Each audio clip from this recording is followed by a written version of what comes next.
And I'm delighted today to be joined by the entire show, the award-winning historian, broadcaster and author Rafe Heydel-Mankoo of the New Culture Forum. But first, I want to bring in the independent journalist Lewis Brackpool, who we just saw there reveal some big news about Axel Rudakabana behind bars from Tommy Robinson, also behind bars. So Lewis, absolutely fascinating insight. And you are convinced that Tommy Robinson is aware, given the cells were in such close proximity, that Axel Rudakabana is able to attend mosque within Belmarsh prison. So just to start with, this is, of course, all just allegations from Mr. Robinson. I, of course, stressed that in the video. This particular report was mainly focusing on Tommy Robinson's prison conditions. As we heard, he's obviously been moved from Belmarsh to Woodhill, and I could communicate with him via the email a prisoner website. Got it. After he mentioned the information regarding Southport, I then saw that and thought, okay, well, that's clearly quite big information. I need to seek legal advice before, of course, sharing anything, of course, talking about anything, because a lot of journalists are on edge with regards to this subject, understandably. Yeah, they think that you just can't talk about it at all. They just think it's easier to follow what the Speaker of the House has told MPs. Let's just not say anything at all about Axel Rudakabana or the cover-up. And actually, that's not true. You can talk about it. You just have to be careful, don't you? Correct. This is absolutely correct. And I'm being as careful as possible. So I consulted lawyers to ask about the given message, and it got the green light, and we spoke about it, and it revealed some information about life in imprisonment, and this is apparently across the board. This is a standard procedure for institutions such as this, where inmates are able to attend worship services and, of course, on top of that, have a job. Now, you compare that with Mr. Robinson and his solitary confinement treatment, and it shows a clear two-tier injustice in that respect. And I think that's what Tommy Robinson was alluding to in his messages. I'm planning to try and visit Mr. Robinson during his incarceration or during his imprisonment to obviously have a conversation, because after I followed up with 4 other messages, each message I had to word carefully, take bits out just in case it might get screened or, blocked. And it kept happening. I kept having messages blocked by either the governor or the prison screening process, because each message that is sent out via you or via the person that you're speaking to, the recipient, is always screened by a governor and is always looked over just in case there are any material that could be incriminating. So that was allowed to be sent to me. But my response is saying, look, I cannot disclose anything to the public just as yet. I need to consult a lawyer. I need to consult, go through the legal side first before obviously talking about it. But even that was being blocked. So it shows that clearly something is going on. I don't even want to try and allude to what is going on, because that's how frightened people are right now because of what is happening. Okay, but it looks like, based on what you're saying and based on the fact that Tommy Robinson, I mean, absolutely incredible, was breaking news as a citizen journalist from behind bars. It looks like as a result of that, they have now limited his communication with journalists like you, although of course we can't say for absolutely certain. But Rafe Heydel-Mankoo, isn't it astonishing that it is Tommy Robinson who is able to reveal that Axel Rudakabana is attending mosque behind bars? Now remember, Rafe, we only knew from the police very recently that he had been charged with terror offences. Up until that point, the official narrative was that the guy isn't Muslim, that he hasn't converted to Islam. Yet there he is in Belmarsh prison attending mosque. Yes, if true, the allegations will be astounding to many. To some of us, however, perhaps not so surprising at all. But let's be clear here.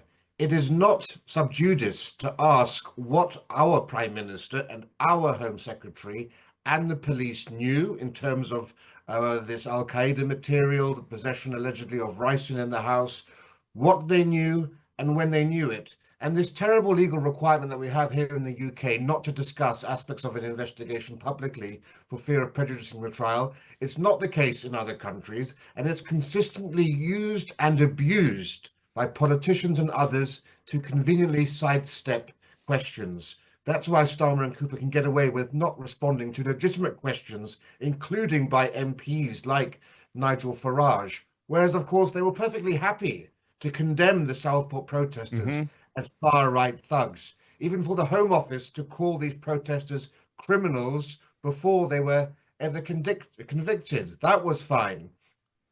And yet, for some reason, they are silent on this. We need to know what they knew and when they knew it.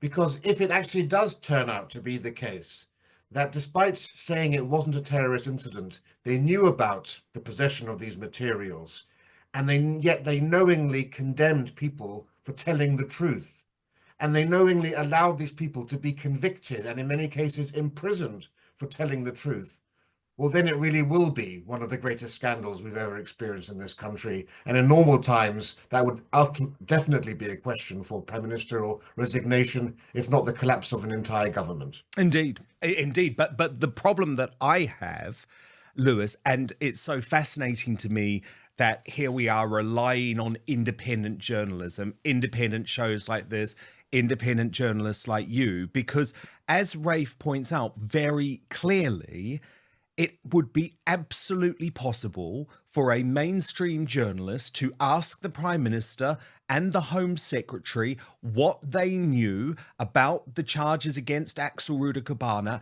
and when they knew it. And not one journalist has done so, Lewis, even though Keir Starmer in particular there's been multiple opportunities. I mean, he's just been on a plane, for example, to Rio de Janeiro, surrounded by the press pack. Not one question. So, Lewis, I would argue that the mainstream media are as in on this cover-up as the government. Yeah, you could be genuinely correct there. I think the problem is now you see mainstream journalists, they take a course and then they join a big corporation or a big media company, and then they just get part of the system. They just join the system. It's like I can't even explain it. It's like glue. They go near it and they just stick. And then after that, they don't become journalists. They become mouthpieces. It's not the same. That at the end of the day, I went out and I sourced my information. I went out and I went and spoke to Robinson, and I know a lot of mainstream media journalists wouldn't even dare to do such a thing because of their prejudices or biases or whatever. But asking about conditions in prison and then stumbling upon information that is unbelievable, I say unbelievable, quote unquote, it just shows that independent journalism is so needed in times like these. Citizen journalism is the most important factor or antidote to corrupt mainstream journalism now in 2024 in modern times. So I encourage more people to get involved in citizen journalism because we need it more now, more than ever before. Indeed. But that's why Starmer sent, well, I don't say Starmer directly, but the system that Starmer is in charge of sent down Cameron Bell, the 23-year-old care worker, simply for streaming what was going on after some of that unrest onto TikTok. By the way, I just want to quickly show you another part of this interview with Nigel Farage. It's caused quite a lot of agitation, this interview, in terms of Nigel's positioning on Islam in particular. But he does seem to have moved a little bit to the right post the election of Donald Trump on the issue of mass deportation. So I'll get both of your reaction, but let's just look first to what Nigel had to say. That we can't deport from Britain because there's no political will. When I hear J.D. Vance, he says it's not political will, it's practicality. For them, how on earth could they possibly deport 21 to 25 million people? Well, I get that. I get that point. Of course, there's practicality with everything in politics and in life. But what would I do with those crossing the English Channel today? They're gone. Deport immediately. Yeah. Can you deport everybody that's come in the last 25 years illegally? Well, yeah. Then you've reached the ground of practicality, obviously. So then my question would be, there are, according to at least one report, 1.2 million illegal people in Britain, illegal migrants. Would you give them amnesty? No. So what would you do? Never, ever give amnesties. So Rafe Heydel-Mankoo, this interview has caused a lot of consternation because, of course, Nigel does make it clear that he's not advocating for the destruction of Islam. However, can you take some hope in the fact that he has moved his position on this issue of mass deportations from the interview earlier this year with Stephen Edgington of GB News, where he ruled them out? Yes, many of the issue here ultimately is that the Reform Party needs to actually come out with clear policy statements. And unfortunately, we're not getting that. All we're getting are off-the-cuff remarks made by Nigel Farage, which vary from one podcast to another. And of course, you take the clips and of course, people then get rather irate. We need to have, and we're being failed by them for not actually telling us precisely what they want to do. Look, the discussion about mass deportations has moved everywhere except in this country. Nigel Farage and Reform are to the left now of even mainstream politicians in Europe. I mean, for heaven's sake, you have the Swiss, the Finns, the Hungarians all discussing mass deportations. You have the Swedish government talking about voluntary repatriation. They're calling it remigration, by offering 3,000 kroner to each person who will go back to their country of origin, even if they're a naturalized citizen, not just illegal immigrants. And if you're a family of 5, 3 times 5, that's quite a decent amount of money. Of course, now you have President Trump. He's even used the word remigration. We're not ready for those conversations quite yet in this country, it seems like, but the Overton window is shifted everywhere, and it won't be long before we're able to actually fully have those conversations here in the UK. And Nigel Farage needs to be very careful that he is at the forefront of those discussions. Otherwise, there'll be a lot of voters who will be looking elsewhere for that. Lewis, were you one of those people who were disappointed in Nigel in terms of his comments about needing to work with Islam, given its growing impact on our population? I think just echoing what Ray said, I think there needs to be a clear message. And it seems to be that Reform are kind of pitter-pattering over lots and lots of different issues, but yet is not making it clear. And I'm kind of getting a bit tired, if I'm totally honest, to go back to everything that Farage was, of course, originally he said that I'm not going to go down the route of mass deportations or any of these issues. And then now, after Trump being elected, thank God, it's now seemed to have shifted his mind towards the possibility, even though he originally said that it was an impossibility. So there's quite clearly, there's not a clear message here.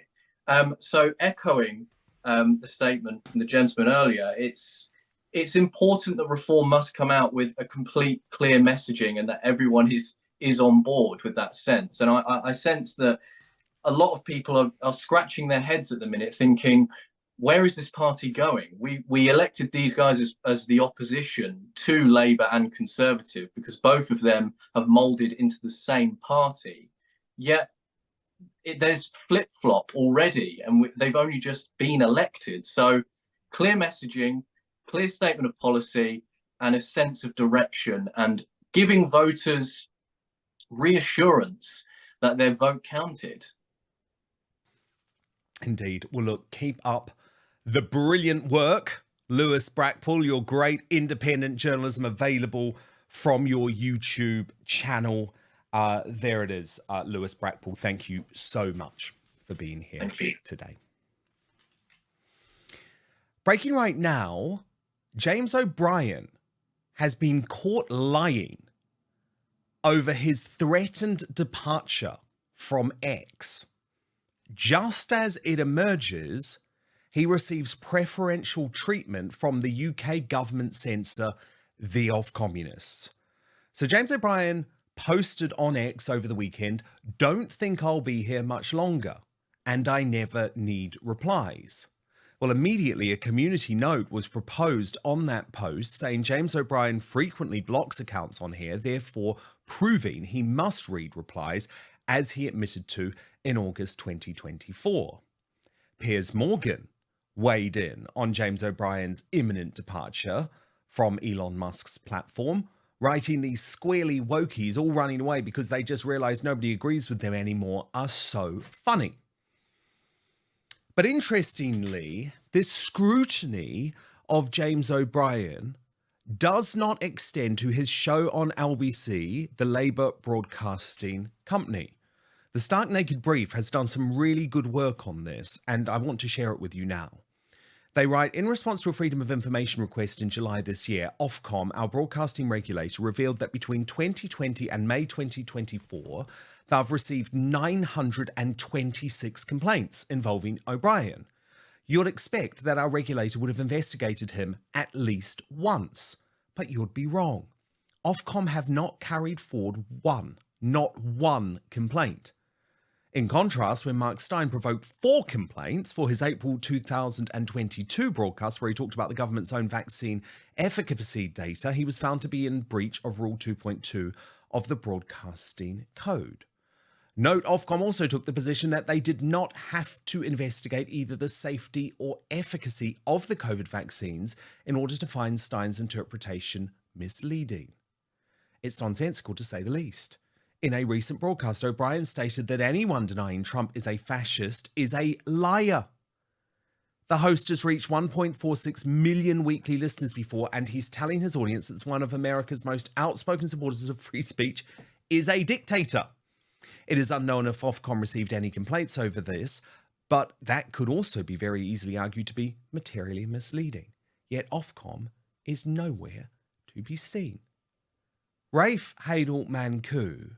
This is an extraordinary piece of journalism, again, from the independent media, from the Stark Naked Brief, because it shows you, doesn't it, that the Ofcommunists don't give a damn about materially misleading information coming from James O'Brien because it doesn't suit their political purposes. They just want to silence right-wingers like Mark Steyn, like myself, like Lawrence Fox. Well, what a surprise that in two-tier Britain we also have two-tier regulators. I mean, this is shocking, but it shouldn't shock anyone, actually. None of us should be surprised by any of these stories now when they come out, because we see the evidence every day almost. Look, just remember, GB News was fined £100,000 for allowing our Prime Minister of this country a platform, despite the fact that they also offered Keir Starmer a similar platform, which he turned down. Yet Ofcom had no problem at all with Keir Starmer having his own show on LBC called Call Keir. For some reason, that was perfectly fine. There was no issue with that at all. You know, everyone knows that GB News is no more biased than the BBC or Channel 4. If anything, it's less biased, more impartial than Channel 4. Absolutely. Because more GB News viewers voted for the Labour Party than Channel 4 voters voted for the Conservative Party. But the big question is, why does Ofcom still exist? This was a creation of Tony Blair. It hasn't been there for ages. And yet again, the Conservative Party consistently have failed to reverse Labour's long march through the institutions. Never repealed the Human Rights Act, never repealed the Equalities Act, both of which could have enabled us to actually send people to Rwanda and so forth much more easily. Never got rid of Ofcom. You know, this is just further evidence of the uniparty being entrenched as the established system in this country. Oh, indeed. Indeed. I mean, 926 complaints, not one investigation. I'm going to say that James O'Brien is a protected species because the guy pumps out more hatred, more misinformation than anything you've ever seen on GB News. Now, my position on this, though, like you, Rafe, is far more nuanced. I mean, I'm actually saying there should be no regulation. James O'Brien should be able to say whatever he wants. He should be able to spread his lies, but we should be able to call him out. But of course, the irony is you've got the left who are completely obsessed with censorship and so disturbed by free speech that they're all running off to this platform, BlueSky. So what I'm about to show you from LBC over the weekend is gross. It's disgusting, but I just want to clarify, I'm actually not calling on them to face any state sanctions. I just think people should switch off. And the person in question is actually someone, Rafe, who, I mean, I don't think he's worse than James O'Brien, but he comes close. He's a guy called Matthew Wright. He's one of the most unpleasant men in the media. I had the misfortune of working with him on talk radio, and the guy is absolutely unpleasant, revolting to his staff members. But actually, it's his political positioning that I want to call out today. There were two instances over the weekend, so I'm going to bring them both to you, and then I'll get your reaction off the bat, Rafe. So first up, this is what Matthew Wright had to say about Britain's farmers. Most farmers voted for Brexit. Had they not, this country wouldn't be £100 billion a year worse off as far as trade with the EU goes, and Rachel Reeves wouldn't necessarily be looking at taxing family farms to make up the difference, which ultimately, people aren't going to like the question, but it does beg the question whether farmers are simply reaping what they sowed. You can't look at the issue of family taxes or inheritance tax on family farms. You can't look at it separately from Brexit, because the costs of Brexit are hurting this country and the Chancellor's trying to make up that difference. And he wasn't finished there. Listen to Matthew Wright. I actually can't believe I'm even going to say this. Matthew Wright compared the new US Health Secretary, Robert Kennedy Jr., to Adolf Hitler. And stuff like that is a good thing. It's good to have people in government who question things. Even though 83 kids died in Samoa. Oh, let's not focus on that. Let's not focus on the facts. No, well, all right. Okay. Well, let's focus on the facts, such as how AstraZeneca has now been shelved. Let's focus on the facts that the Sackler family, the amount of lives destroyed in America because of Big Pharma. That's opioids, which has got nothing to do with vaccines. Let me speak. Well, no, not if you're going to talk rubbish, Katie, because it's only a 3-hour show. We've got to have some basis in reality. Who questions Big Pharma right. is okay, good. Big Pharma. Questioning Big Pharma is great, Katie, but he questions vaccines, the science of vaccines, which is lunacy. Some of what he says is good. The way he cleaned up the pollution in the Hudson River is amazing. I'm sure Adolf Hitler was very nice to children. It doesn't mean that he was a good man, though, does he? I mean, absolutely nuts. Bev Turner, who's also had the misfortune of working with Matthew Wright, posted on X, the definition of unintelligent is someone who refuses to learn. I'm ashamed of the media in this country when I think that this putrid fool was once one of our most prolific newspaper journalists. How can someone with such a closed mind have such a platform? He's clearly learned nothing. Rafe, I mean, again, let me just stress, I'm not calling for James O'Brien to be taken off air or to suffer from any type of state sanctions. But I mean, this is the type of hate. And this is the type of, I mean, I hate actually the term misinformation. I'll just call it as I see it. These are the types of lies that we see spread from LBC every single week. It's the hypocrisy, it's the double standards here. I mean, you know, James O'Brien and Matthew Wright are they're the grand poobahs of that sort of most insidious type of, you know, vainglorious pseudo-intellectual, you know, snobs who are completely vindictive to anyone that they regard as being the opposition or the enemy, and so convinced of their moral, you know, and intellectual superiority that they just condescend, as you heard there, and as James O'Brien does all the time, condescend and patronize anyone who contradicts them. And, you know, they're keen to leave X and go to this BlueSky because they think that X has now become an unpleasant place. You know, far more unpleasant place is the LBC studio. The way that James O'Brien and Matthew Wright humiliate anybody who calls in with a contrary viewpoint. I mean, the level of intolerance that is shown there puts any of our posts on X in the shade. And yet, of course, they can't see any of that. The reason that we're having this great exodus to Blue Sky is because they simply can't handle free speech. They want a Yes. platform that censors. And actually, it's been reported now that Blue Sky has had a record number of blocking of harmful content. One person posted that there are only 2 genders, just for stating that biological fact was blocked. That's the sort of world that people like Matthew Wright and but James O'Brien want. the censors of Blue Sky are unable to keep up. Now, by the way, I'm not going on Blue Sky. I have no interest on being on an anti-free speech platform, on a pro-censorship platform. No thanks. It also sounds a bit degenerate. Let me share you this post.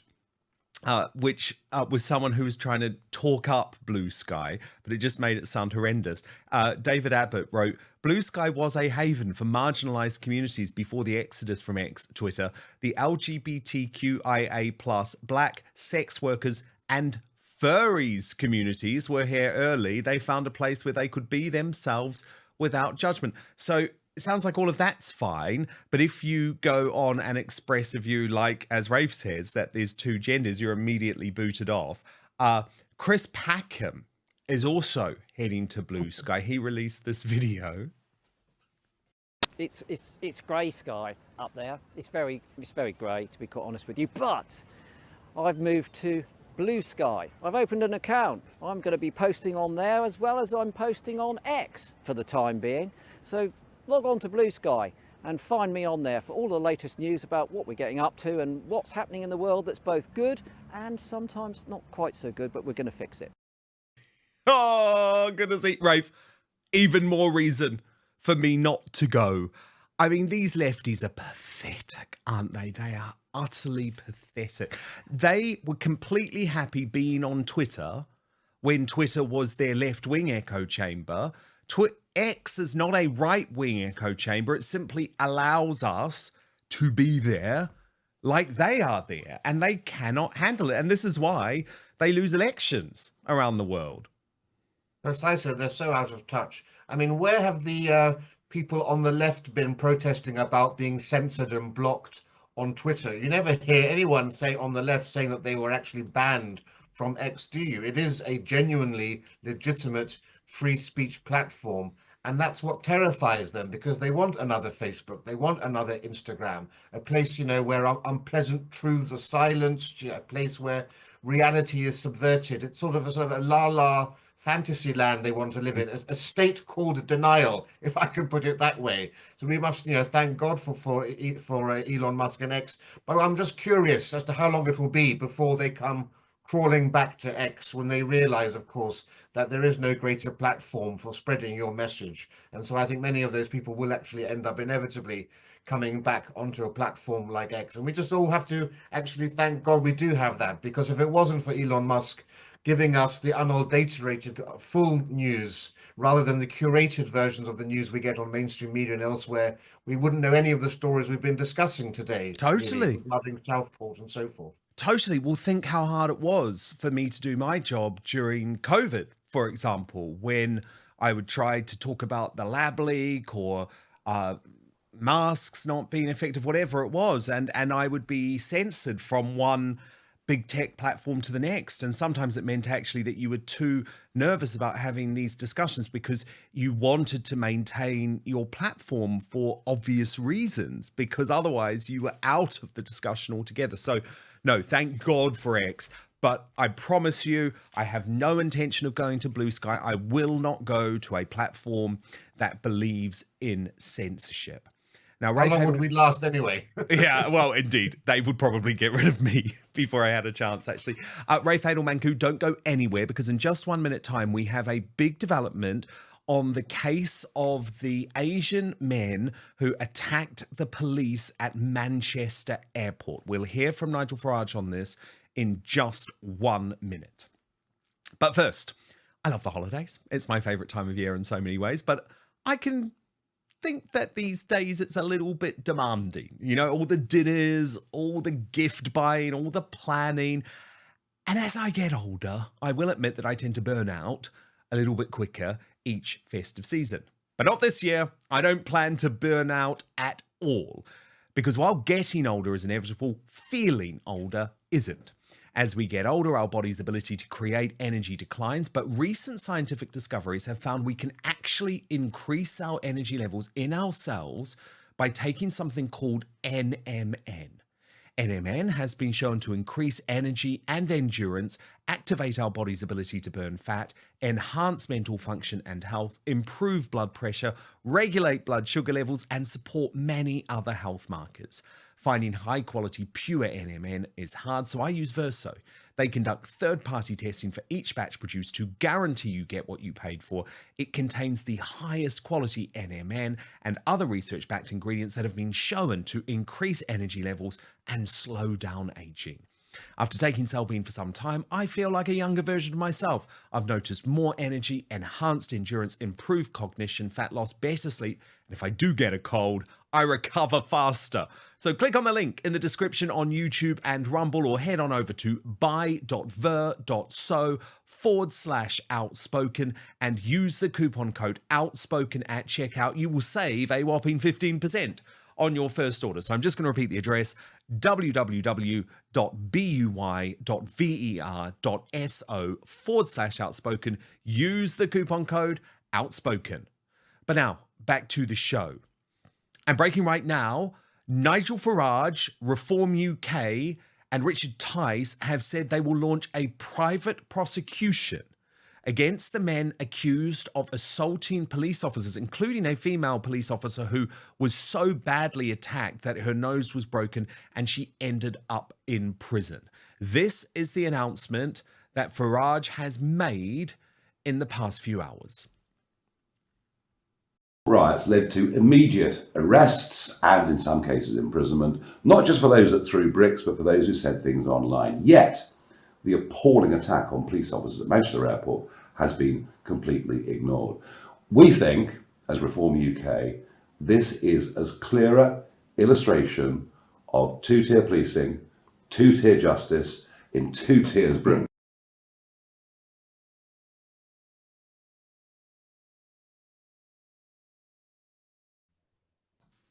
Rafe Heydel-Mankoo, Richard Tice then went on GB News to speak about his plans a little bit further. Watch this.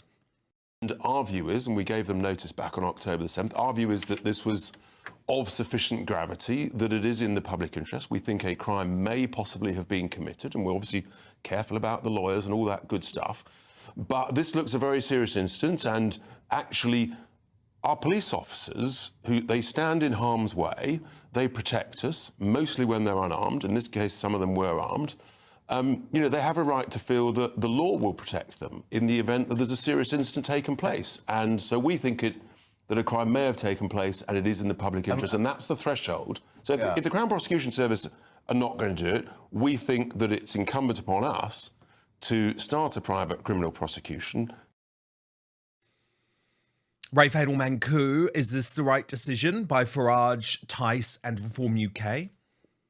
I think it's a brilliant decision. We cannot live in a two-tier society. We must never live in a two-tier society. And unfortunately, that is the impression that the great British public believe is the case. And so I actually do welcome this. The question is, how far will this get?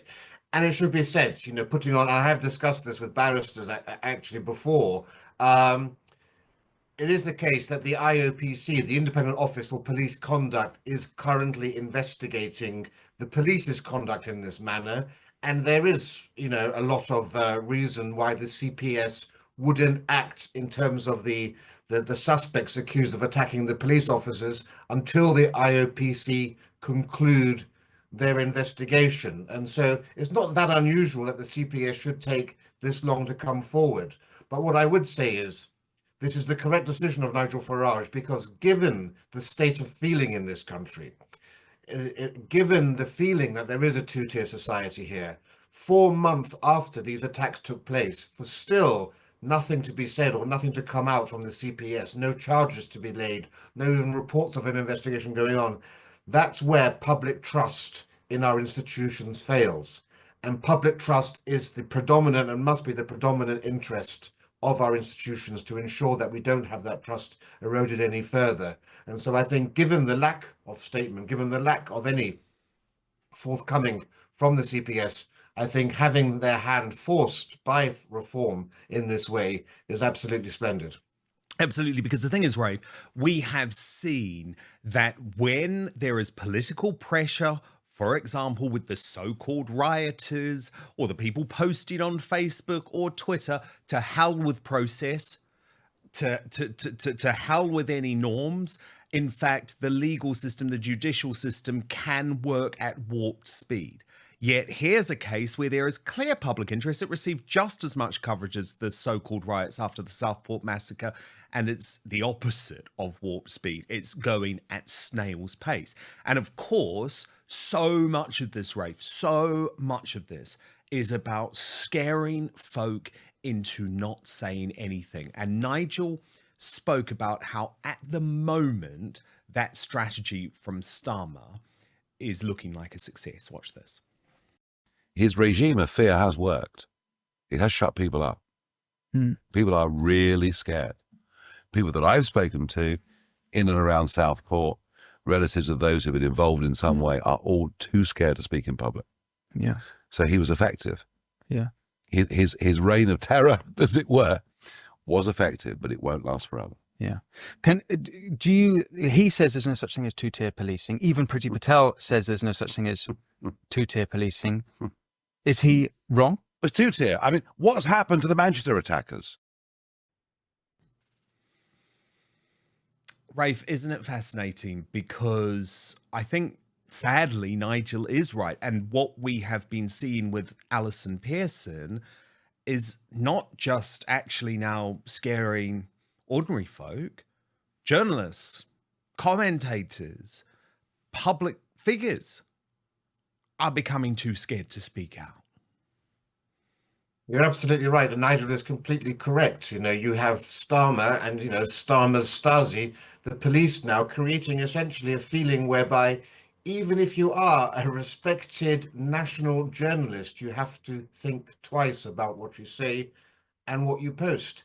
And why is this? I mean, the reality is that, and there can be no more damning indictment of mass immigration and multiculturalism, that it can only be by silencing free speech and by suppressing our freedoms and restricting our freedoms that you can actually have mass immigration and multiculturalism, because that's ultimately what this boils down to. All of these attempts to suppress free speech come down to criticisms of the policies of multiculturalism and mass immigration, which lead, unfortunately, to increased incidents of the sorts that we're discussing today. It's extremely sinister stuff. Remember, Keir Starmer is not a politician. He is a prosecutor. He came to politics very late in life, in his 50s. This is a man who sees the world in terms of punishment, in terms of law, in terms of enforcement.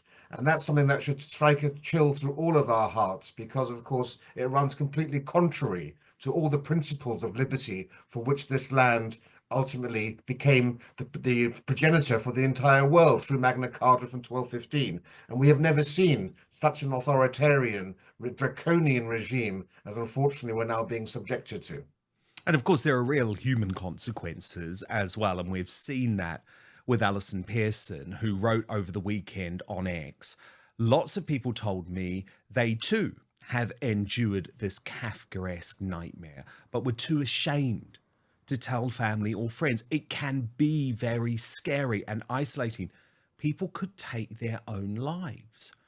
And we've seen this weekend feminist figures like Julie Bindel talk about the fact that they got a call from the police. Joey Barton, I watched your brilliant interview on his podcast, Rafe, recently, and he wrote, I've been interviewed 3 separate times for over 2 hours per sitting about tweets I've made under the Malicious Communications Act. One was about a photo I posted and a joke I made. 8 CID officers knocked at my door to intimidate my wife and kids for 4 days straight looking for me. I was also arrested in front of 3 of my children and spent an overnight in the police cells for those same tweets. This is modern Britain. Anyone who says it isn't becoming a police state is a liar and out of touch with reality. A difference in political opinion can cause the state and the state stooges like the Met Police to attempt to harass, bully, intimidate, and arrest you. Elon Musk is correct. Britain is a policed state with a two-tiered justice system corrupt to its very core. And as I say, I watched your interview with Joey Barton. I know he's a controversial guy, but I think he says lots of great stuff. Some stuff I disagree with, but the point is, he's being criminalized, Rafe, for speaking, for sharing views that actually loads of people share. It's outrageous.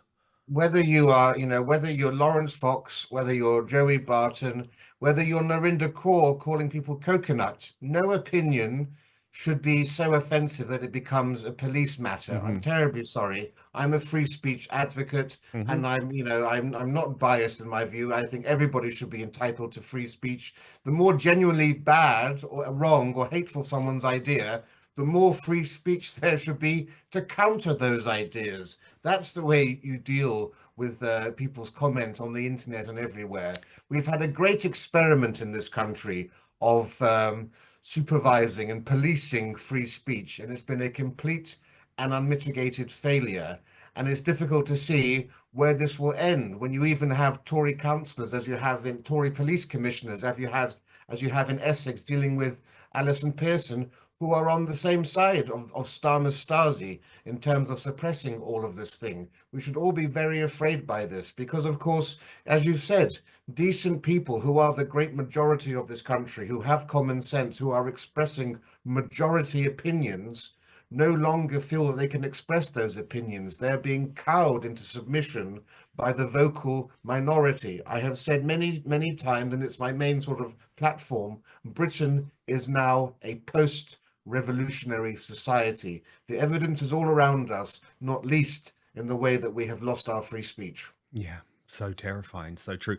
Interesting, Rafe, that you mentioned Narendra Kaur, because she sparked a lot of issues last week. I had her on the show regarding her post about Catherine, the Princess of Wales, and the fact that she looked like she was aging, not referencing the fact that she's just gone through 6 months of really terrible chemotherapy. But Narendra, I think, is now being intellectually dishonest about the backlash to that, because as you make the point, Rafe, we're not trying to criminalize the woman. We're not trying to say that she should be arrested as a result of her post or that she should be deplatformed. We're just saying it's not very nice. We're prepared to have a discussion about it. But Narendra used the response that she had received over the week to compare to the response that Alison Pearson had received. And you won't be surprised, Rafe, tried to turn it into an issue of race. Watch this. The past couple of days has also been very revealing. I don't make excuses for my tweet. And then what's happened with Alison Pearson, whatever her tweet is, I don't know. I don't know why the police came round, whether it was illegal, whether she broke any laws. I know mine didn't. But the hypocrisy of the right, who attacked me in the most horrific way. And I mean sexual threats, sexual humiliation, misogyny. Racism was last on the list. I handle that every single day. And how dare I, etc., etc., etc. I mean, it's boring. And I lived in hell with that. And yet the very same people are defending Alison's right to freedom of speech, Alison's right to, whatever she can tweet or whatever she can say, but not my rights. I don't have that right. Again, I'm not saying my tweet was correct or anything. I just think that the hypocrisy is staggering. It's hurtful. It's an eye-opener. I should know better. But I don't know whether it's the hypocrisy of the right or whether it's just white woman can say what she wants, brown woman can't. Oh, Rafe. I don't know if Narendra's learned anything from her little appearance with me. I'll leave that one to you, Rafe. You can respond. Well, you said that she was being intellectually disingenuous. You know, you have to have an intellect to be intellectually disingenuous, and I'm terribly sorry, but I think she's been rather lacking on that front, given everything she said. And I've crossed swords with her many times to my chagrin over the years. I mean, you know, nobody has criminalized Narinder Kaur's, you know, horrendous attack on the Princess of Wales. She wasn't visited by the police over her scurrilous remarks. And let's put this into context. Alison Pearson was standing up for Jewish people for a great cause, not engaged in the most petty, low type of personal attack, which Narinder was engaged in. And isn't it typical of the left? The left who fire a broadside, who make a completely uncalled for, nasty remark, then revert immediately to victim status. Oh, this is misogynist. It's because I'm a woman. It's because I'm brown. It is the last refuge of a scoundrel to resort to that sort of a thing. And it just goes to show, actually, you know, where the true nastiness lies. It's with the Be Kind Brigade. Yes, it always is. So beautifully put, Rafe. So brilliant to have you back on Outspoken. And I have to recommend that everyone goes to follow Rafe's brilliant YouTube channel. There it is. All of his other media appearances, speeches, and the likes there. And of course, you can also find Rafe via the New Culture Forum as well. Always love having you, Rafe. Thank you so much. Thanks so much. Thank you. And a real exciting update, actually. I've just heard this. You may have known, if you were with us on Friday, that I put out a real plea to the Outspoken family to support my former GB News colleague, Mark Steyn, who is in a battle with the Ofcommunists who are demanding £144,000 from him. They want to ruin the guy. And the court has ordered that he has to pay £50,000 or 64,000 US dollars by tomorrow. And you have been utterly, utterly incredible all weekend long with so much support. And look at this. I've just been told in the past few minutes that Mark has now reached the target, 64,000 US dollars he needed. And you have now raised for Mark $64,908. 918 of you supported, 229 of you shared, 20 of you offered Mark your prayers. And I just want to thank everyone, because we're a family at Outspoken. Mark Steyn is part of that family. He did the most incredible work, and you might know he suffered from 2 heart attacks. He's refusing to back down, and boy, he shouldn't back down against the government censors, the Ofcommunists. And thank you so much for supporting Mark Steyn. I know that he is so touched by all of you who donated. And I should just stress, this crowdfunding campaign had nothing to do with Mark. It was set up by the friends of Mark Steyn. Mark's a very proud man. He would never ask for this, but I know he's been completely overwhelmed and touched by the massive amount of support received. So thank you so much. Now, we've got lots more coming up today in the uncancelled after show. Brittany from the Royal News Network, she's the editor, in the house, and she's going to be talking and revealing all about this unhinged new red carpet appearance from Meghan Markle, plus a major security threat at Windsor Castle, which could have put the lives of Catherine, Prince William, and their young family at threat. So you know it's very important to me that we have a safe space not patrolled by big tech, so that's why you can now watch the uncancelled after show every single weekday on my Substack. www.outspoken.live is where you can sign up. All you need to do is sign up for a paid monthly membership from just £5 a month. Then you get access not only to all my columns and exclusive journalism, and also the opportunity to speak to me directly, but you also get the uncancelled after show every single day. You can either stream it live immediately after the show ends via the app, or it's available daily on demand in beautiful high definition by 7:30 p.m. UK time. So at this stage, we come off Rumble and YouTube. We move to our own platform to continue the conversation in the uncancelled after show. All you have to do is sign up at www.outspoken.live. I'm back tomorrow, 5 p.m. UK time, midday Eastern, 9 a.m. Pacific. Very, very big day here in the UK tomorrow.